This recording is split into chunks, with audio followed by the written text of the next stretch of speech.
Hello, welcome to the Popcorn Counter here at the Two Real Cinema Club. I'm James Rosica. I'm Andres Lorente. Who's that other person? There's someone else. There's never anyone here. Oh, hello. Thankfully, Ines Brother's come back after we were so rude to her last week. Thank you very much. I just love popcorn too much. I love This is the heart of cinema. It's the main reason we come, frankly. Always hang out here. You can find me anytime. I have a very sad life. Last week we were talking about how many hundreds of versions of Frankenstein there were been. I've done a bit of research since then. It turns out not only have there been hundreds of versions of Frankenstein, I think it may be the most remade classic story. My God, really? On screen. But overall, classics do seem to make up a surprisingly large portion of the cinematic adaptational canon. It's blooming classics all over the place. And I reckon, I don't know what you think, I think generally they don't work. But do you agree?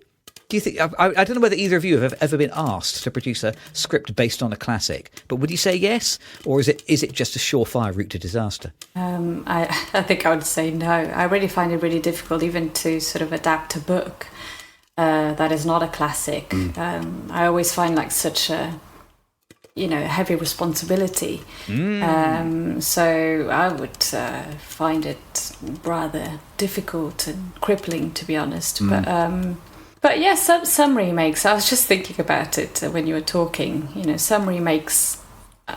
Thinking about Nosferatu and Herzog's version. I felt it was quite good. Yeah. That's one film that I felt was brilliant. And I'm such a huge fan of Murnau.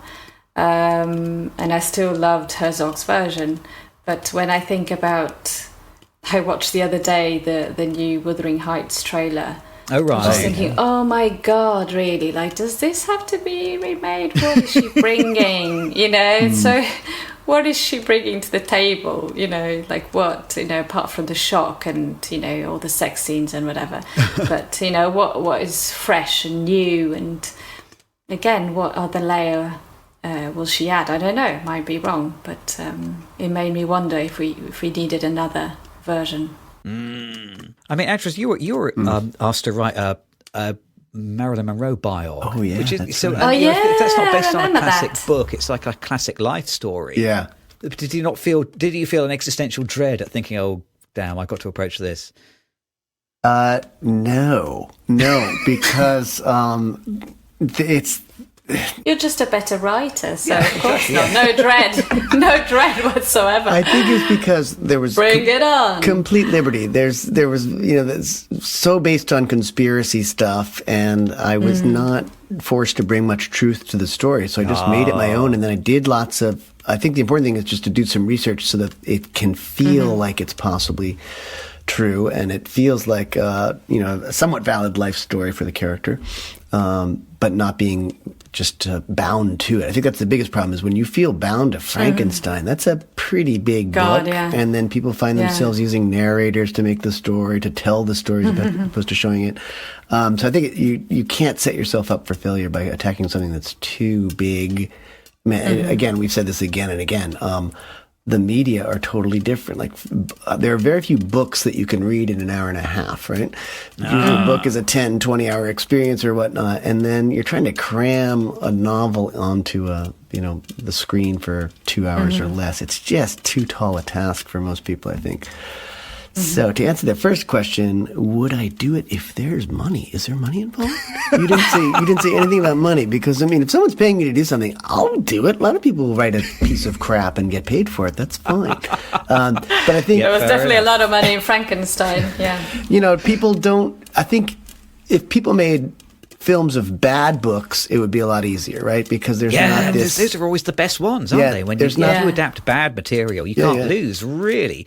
You can't make it worse than the original, and you may well improve it. So it's a win-win. Yeah, so you don't have to live up to something. And likewise, remaking bad films. There's some bad films, like you were just talking about at what you'd seen last week, being The Running Man being maybe a bad film. That was already a remake, I think, is what you said. Also.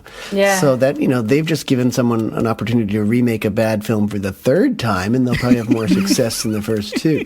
So I think if you're working with something that's not a classic, the pressure's off, and you can do more with it. But there are certain beats that you have to hit if you're retelling the Frankenstein tale, and it's hard to beat the book, honestly. I loved that book, and I think it's just hard to beat the original films as well. So I think if you're thinking just in terms of commercial and it being a vehicle to make money, then yeah, go ahead, remake the films again and again. But if you deign to do anything more highbrow or higher standard or more artistic, then leave it alone. I mean, the big advantage of classics is they are outside the bounds of copyright, so it's free, and B, you have brand recognition. Yeah, and that's worth an awful lot, isn't it? So I can see the temptation of always doing. Yeah, And there have been some good adaptations of established classics. I don't know whether you saw Little Women, like the Timothée Chalamet version from. That was good, Greta Gerwig. Gerwig, yeah, Yes. that was good. Yeah, And that's that surprisingly good. was really good. Yep. Yeah, I found that too. Some of those Merchant Ivory pictures when we were young, those were kind of respectful and intelligent adaptations of classic books, and even like All Quiet on the Western Front, which we saw like a couple of years ago. Yep. Oh, that was good. And that was I think that was a Netflix original again, wasn't it? So It was a weirdly, Netflix original, sometimes yeah. Netflix originals do turn out to be. Yeah. Yeah, but his second film wasn't that great, actually. I what was the watched it second film? recently with Colin Farrell and Tilda Swinton set in Macau. I can't remember the name now, but it's quite disappointing. Oh, okay. Unfortunately, yeah.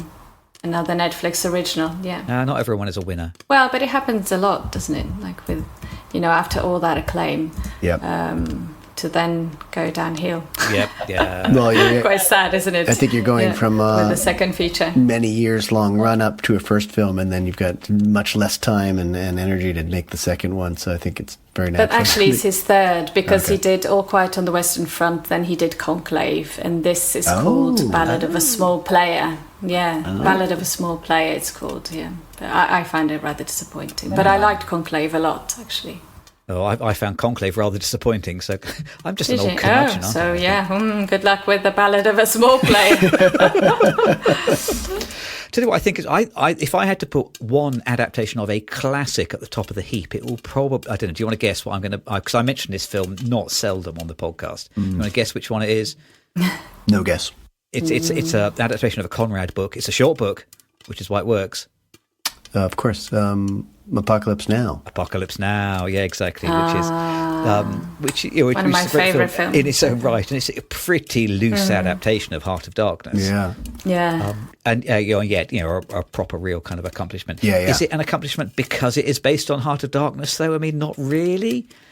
You could easily imagine Coppola kind of coming up with a story without really either getting the rights to or paying any homage to Heart of Darkness and coming up with something fairly similar about the Vietnam War.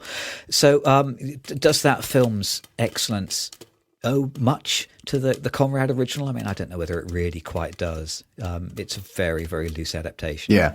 Well, he's taking a great premise. I think obviously grabbing the premise is definitely, I think, owing something to the source material for sure. But yeah, but that's the beauty of it. He creates a completely different world. He brings it into a completely different time and place, and succeeds. Yep. But on the other hand, you can write a list as long as you like, as your arm, of bad adaptations of classics.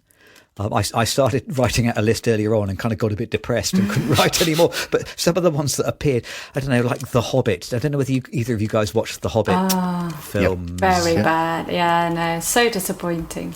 And you kind of feel like the answer was right there. Why have you stretched it out to 3 movies? Yeah. I mean, obviously the answer why it was stretched out to 3 movies is fairly straightforward. Make money. but it's a bit of a disrespect to the source material. Yeah. Really, it's almost like too slavish to the source material, yet at the same time being too respectful and too dull. Yeah. And then some of the other ones I put on my list. Well, Dune. Although having read the book, I don't like the book. I don't know if you read Dune, either of you. No. I haven't. Yeah, No. I personally wouldn't waste your time. People kind of say it's a great sci-fi classic. I personally didn't like it, but then we've already established I don't seem to like anything. But I think I don't really like the book. I certainly haven't liked the recent film versions. Oh, I like Dune. Oh, maybe I should eat my words. It was okay. I didn't love it. It wasn't amazing, but yeah, there are very, very many good things about the film. Okay. But again, I haven't read the book, so I can't really talk. So I better be quiet. Let you get on slagging off. Slag off the accomplishments of other Exactly. people. I was going to say, please slag off. Yeah. Carry on. Like another good one that I think for bad adaptations is Solaris. There are like 2 adaptations of Solaris, and I hate both of them. And I've read the original book, and the original book is subtle and beautiful and interesting. Yeah. But I think both of the film versions are just terrible and really boring. Yeah, I didn't love Solaris either. Yeah, I saw the Tarkovsky one. I don't think I ever saw the George Clooney thing. Oh, it's worse than the Tarkovsky Oh, version. the George Clooney one's really bad. Oh, God, yeah. I mean, I think we were shown. I agree with you on that. We were shown the Tarkovsky one at film school. I think so. Yes, we yes. were. Oof. We were. And I just don't like it. And I've really wanted to like it. I think I've seen it at least twice, maybe 2.5 times. And I really want to like it and just don't. Exactly, to sound cool as, yeah, I love it, yeah. I had that feeling as well. I was thinking, how am I supposed to like this film? Or how can I say that I liked it? And the march is continuing because we've got the Odyssey to put up with next year. That's next year, isn't it, I think? Is it? Gosh. I think so, yeah. Yeah, I know, and Wuthering Heights. Woohoo! Yeah, exactly. I mean, the march of adaptations of classics is going to continue to speed up simply because as time marches on, more and more films fall off the end of the conveyor belt of out of copyright. Yeah. Or more and more books. I mean, so we're going to end up with more and more recent classics being remade for a song because no one has to be paid for the rights anymore. And also, I feel the industry is more and more risk averse. So, people are not willing to take risks anymore, so they just rely on the classics. So, and cheap classics, as you were just talking about. So it's quite depressing for us all. But, yeah. Because the only other thing is, do people read the classics? Will they continue to have the recognition? Or do you think, I don't know whether young people particularly read classics now, do they? No. Oh, God, no. No. You say that like I should have ended the sentence, I don't think people read, full stop. That's just about it. Yeah, we're actually working on reading stamina right now because students don't read. So they can't, in English classes here, they're really not doing longer books very much anymore. They'll have shorter stories or excerpts of books because it's just counterintuitive for a student to sit down and spend time reading an entire book from beginning to end. And in part that's, if they're choosing bad books or books that are too difficult, I can understand it, but don't seem to like to read much at all. So now you're just working on, it's almost as if the original source material has kind of disappeared and now the touchstones are actually the adaptations and the film versions of things. God, really? So yeah. So no War and Peace then? You couldn't teach Frankenstein in an English class anymore or Wuthering Heights. I don't think that's even possible. Really? Wow. Yeah. Gosh. Yeah. Wow.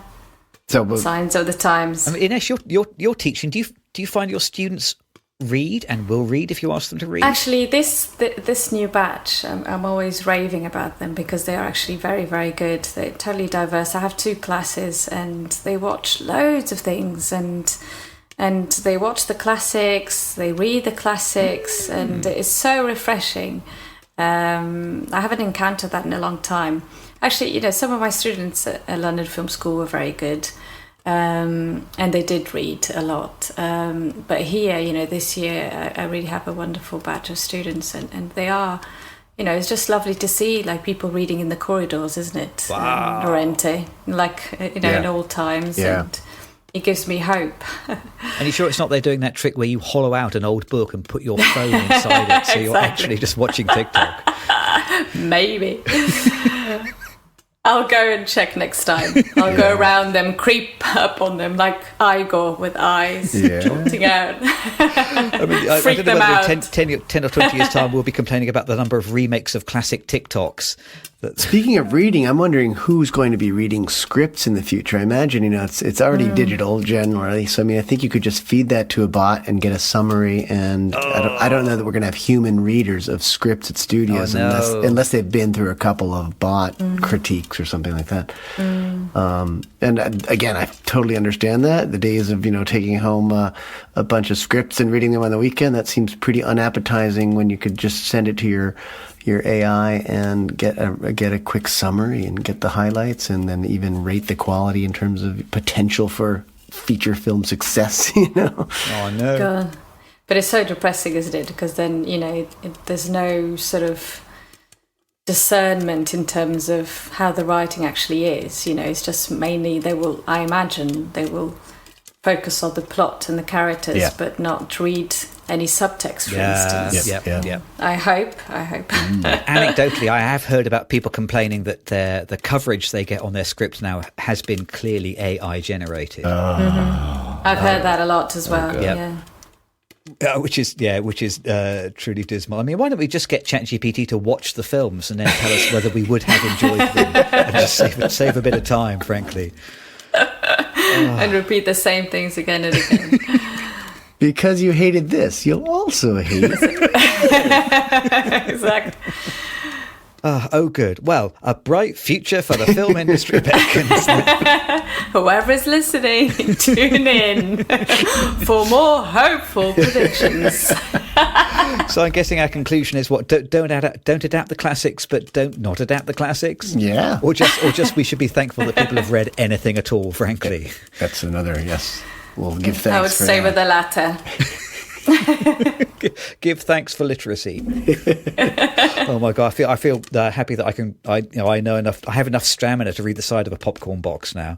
Yes, it's like an achievement. Yeah, we had students read for 30 minutes, and they thought it was an eternity the other day. Oh my god! Really? Yeah. What? 15 more minutes. This really has turned into the old people waving their fists at clouds now, isn't it? Podcast. Yes.